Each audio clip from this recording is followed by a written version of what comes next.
तर लेकराशिवाय घराले घर पण येत नाही, पण पसारा एवढा करतात ना का लय. मग संध्याकाळचा मस्त पसारा आवरला आणि बाहेर मस्त थंड हवेत, म्हणजे वापास लागतात पण थंड हवेत बसली होती मी अद्रक लसण काढत. आता अद्रक लसण संध्याकाळचा तर काही स्वयंपाक करायचा नसते, पण आज अद्रक लसण काढायचं कारण मी सांगतो तुम्हाला. पण पहिले अद्रक लसण वाटून घ्यायचं आहे मला.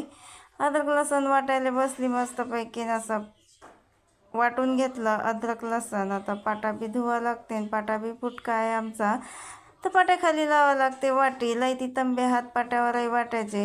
ही अशी वाटी लावली का ते काढून मग त्याच्यातच अद्रक लसण पेस्ट काढून घेतली आणि मसाला आपला घरात नेऊन ठेवला. मसाला आता वाटणं झाला आणि आता मच्छी धुयाची बारी आली. मस्त अशी आज फ्रेश मच्छी आली होती गावात, लहान लहान होती. तशी लहान मच्छी मला लयच आवडते, तर मग पावभर घेऊनच घेतली. आता हे साफ करायची होती. मोठी मच्छी असली तर साफ करून देतात, लहान मच्छी असली तर नाही. तर एवढी रात्र झाली होती मला मच्छी साफ करायला. तर मच्छी मस्त अशी मसाल्यात भिजून ठेवली, 10-15 मिनटं भिजून ठेवतो. भाजी केली तर मग एकटीसाठी लय उरते ढमढम, सकाळ संध्याकाळ 3 सांजा जाते.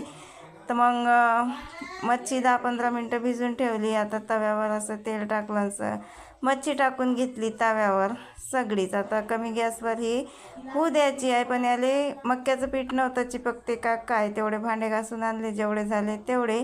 मला असं वाटलं मक्याचं पीठ नाही तर मच्छी चिपकणार आहे, पण काही चिपकली नाही. एकदम मस्त मच्छी अशी फ्राय झाली आपली, एक नंबर. आणि मग तशीच झाकून ठेवली. आता हे भांडे काही धुत नाही, तसेच ठेवून दिली मग मच्छी. आणि स्वयंपाक करायचं तर काही कामच नव्हतं. चला तर मग भेटूया पुढच्या ब्लॉगमध्ये. बाय.